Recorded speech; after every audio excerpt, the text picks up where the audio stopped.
to issue the notice of funding opportunity within 180 days. That's step one. Step two, which all 56 state applicants completed, is states who want to participate must submit a letter of intent. After they do that, they can submit a request for up to $5 million in planning grants. Then the NTIA, step four, has to review and approve and award, again, planning grants, not broadband grants, planning grants. And it's still at the NTIA. It's still at the first step. All right, so the NTIA must issue a NOFO within 180 days. States who want to participate must submit their letter of intent. Step three, they can request up to $5 million in planning grants. Just planning. Just planning. Step four, the requests are reviewed, approved, and awarded by the NTIA, which currently all 56, 3 years later, all 56 applicants had passed through at least step five. It took more than 3 years. So it's a long time. States must submit a 5-year action plan. So the states kind of go back and they kind of think about how they're going to do this. And they don't just say, okay, thank you for the money. We're going to spend it and you can see how it worked out later. We're like, here's our 5-year action plan. Then the FCC must publish the broadband data maps before NTIA allocates funds. So having done the NOFO, the letters of intent, So people often ask me on this channel, Sean, what are your biggest objections to the Democratic Party? Is it the crime issue, which you cover a lot, and obviously that's a big one, but one of my biggest issues with them is the fact that they have this extensive regulatory state, this nanny state that watches over everything that you do, that prevents you from being able to do anything. And this clip of Jon Stewart literally being rendered speechless by Ezra Klein explaining to him how complicated something as simple as hooking up people to the internet, which happened for the majority of this country without any government interference, is a perfect example of that, because it's just a long-running, ridiculous, absurd process that, by the way, wasn't the product of Republican sabotage. It was the product of the Democrats, of the Democratic Party, running a program exactly how they intended. And this is why, 5 years in, maybe 4 years in to this program to hook up rural communities with high-speed broadband, no person has been hooked up to the internet. It has helped 0 people, despite the fact that they allocated $46 billion to this particular program. And that's what we're going to talk about today. This clip, the reaction to it we're seeing on social media, and how it's not just the federal government with broadband or the federal government with electric car chargers, which is another ridiculous program that gets bogged down in the red tape. It's everything. It happens on the local level all the time. All these stupid projects get bogged down with all these ridiculous rules, and we have to pretend like their actual stated goal is somehow noble and wonderful, therefore we can just allow them to pass whatever, when in reality, this is the result time and time again. This is what caused Barack Obama to infamously say there is no such thing as a shovel-ready project, because he ran into all this red tape when he was trying to do infrastructure back in 2009. Now, we're going to get into this. We're going to break this down. But before we do, I want to thank everybody who supports this channel via actualjusticewarrior.com/join. Give me the money. Give me the money. Okay. Request for planning grants, then the review, approval, and awarding of the planning grants, then the 5-year action plans. In between that, the federal government has to put forward a map saying where it thinks we need rural broadband subsidies. And then, of course, the states need an opportunity to challenge the map for accuracy. And you can imagine this doesn't all happen in a day. Okay. So then the NTIA, step 7, has to use the FCC maps to make allocation decisions.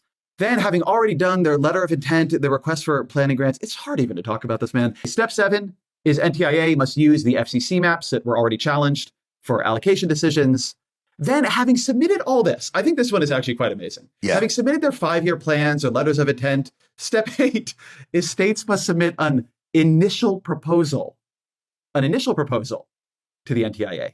Then, is that the result of their $5 million planning fund? This initial I assume, proposal? But then what was the 5-year plan? And what the fuck did they apply for? What was their NOFO? If the 5-year action plan... So the clip that I'm showing you right here, where Ezra Klein is explaining all the complicated steps, again, put in by the Biden administration in order to hook up rural communities that are desperately in need of broadband internet service to said internet, is only in and around 1 minute and 50 seconds so far, and it's a 6-minute clip. It takes 6 minutes to explain the process, and already Jon Stewart is completely over it, and this is because there is absurd amounts of environmental impact studies, regulatory burdens, surveys, public comment periods, all this different other stuff that just bogs down these projects time and time again. And by the way, again, it is not just true of the broadband example, it is true of many Democratic programs at the state and at the federal level. And by the way, we are going to compare some Democratic state programs to Republican ones of a similar nature, just so you can get an idea of how stupid this all is, how unnecessary this is, and how needless this is. Isn't the initial proposal, then what's the 5-year action? Forget NOFO, Okay. MOFO. Step 9, NTIA must review and approve each state's, again, initial proposal. By my read, we have had at least 2 initial proposals here, but that's a different issue. Oh my God. Step 10, states must publish their own map and allow internal challenges to their own map. So the government has published a map. They have invited the states to challenge the map. Then states have submitted initial proposals, and they then have to publish their own map and allow challenges. Wait, who's challenging it within the state?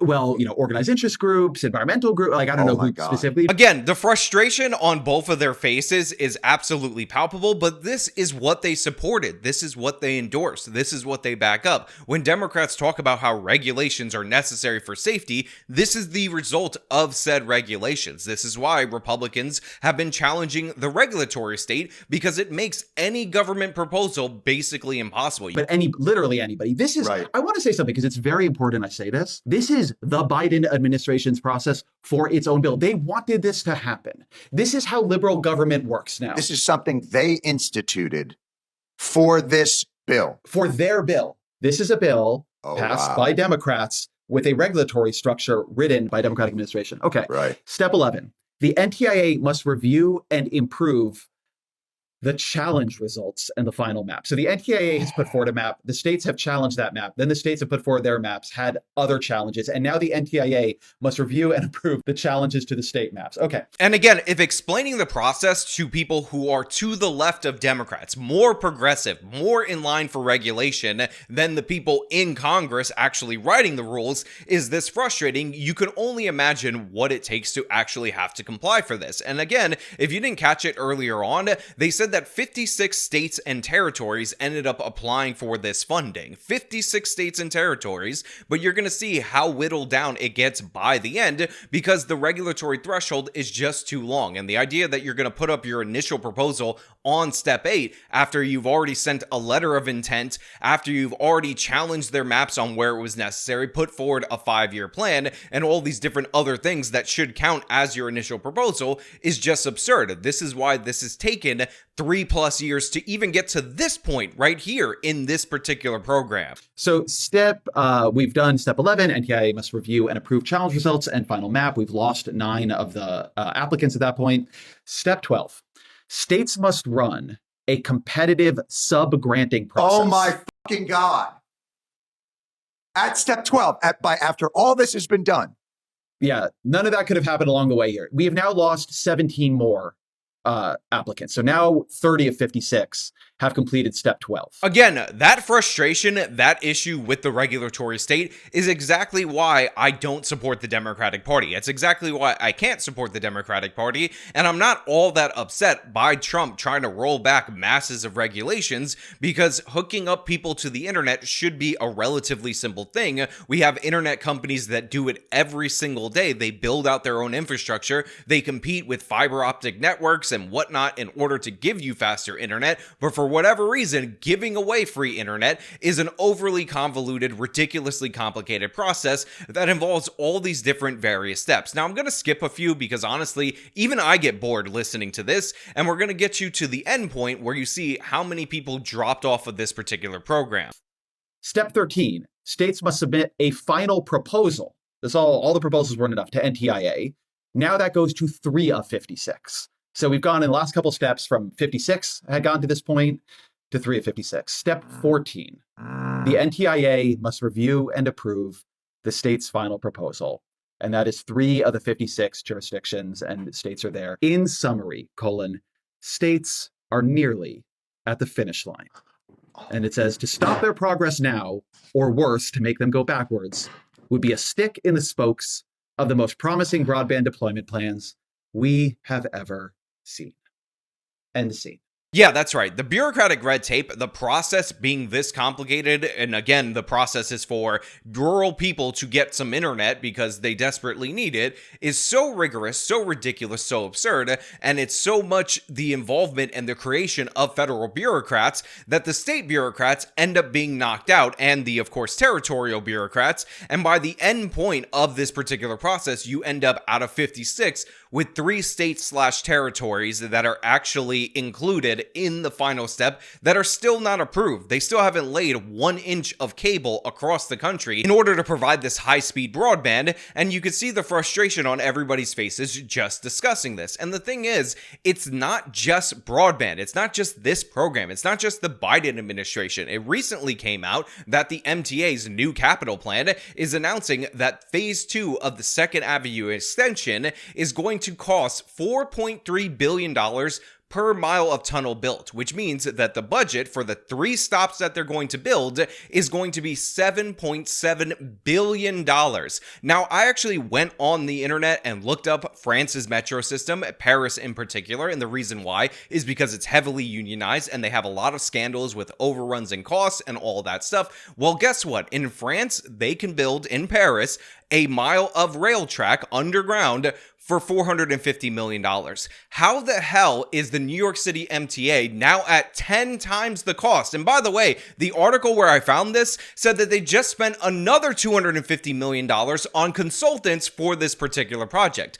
$4.3 billion a mile, $7.7 billion for 3 stations, and in addition to that, those are the initial estimates. As we've talked about time and time again, the actual initial estimate oftentimes is doubled by the time the project is completed, so we're looking at potentially $15 billion, $8.6 billion per mile of underground tunnel to build out this stupid project. All while, by the way, the MTA is not doing regular ordinary maintenance. You guys wonder why I was so angry at the congestion tax going to the MTA? Even if I believed in the program and I supported the tax to reduce congestion, there was no way I could support it. It's because it's going to the MTA, one of the most corrupt agencies in the entire country. The worst of Europe is 10x better. It used to cost $1.5 billion just a couple of years ago to build a mile of track underground in the New York City subway system, but now it costs $4.3 billion. How the hell did that happen?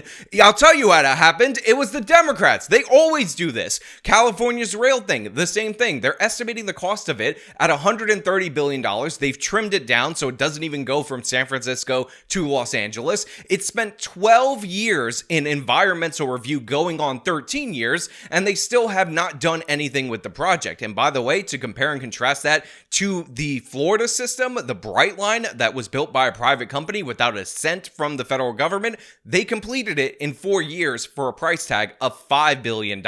And by the way, that was 170 miles of track. So you could link major metropolitan areas like Orlando and Miami for the same cost about that it's going to cost you to build, according to current estimates, 1 mile of subway track and 2 out of the 3 stations maybe in the Second Avenue extension. You can build, again, that Bright Line that links Orlando to Miami in the state of Florida in less than 1/3 of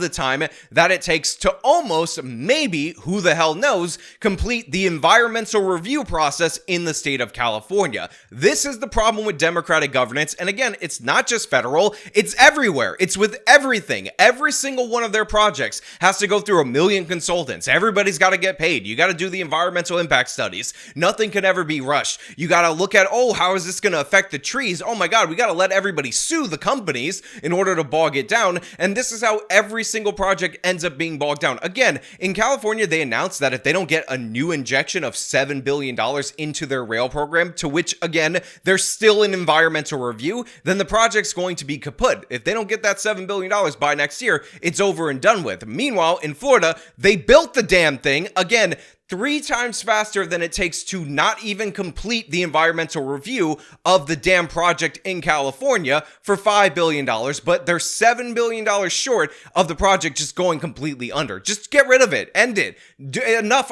You can't have nice things in the state of California because Democrats govern it. Again, it is not just the federal government. It is not just this program. It's everywhere these people govern. They always mess this up. They always bungle this. The only cities that are blue cities that seem to be able to do things are in states where the red state ends up restricting their ability to regulate, like the state of Texas. I've shown you chart after chart after chart where in Florida or Nashville or in Texas, different various cities there, they end up having an increase in the supply of housing and they start issuing permits so people can build new housing. And meanwhile, in New York, you got to get your plan approved. You got to hold this many units below market value. You got to have, only this many units above market value. We got to regulate the size. We got to do all these different other various things before you can even break ground. It takes a million permits. And of course, your project gets trimmed back all in the name of affordable housing. The same thing happens in San Francisco. The same thing happens in Los Angeles, and nothing ever gets built. All of these policies in order to improve affordable housing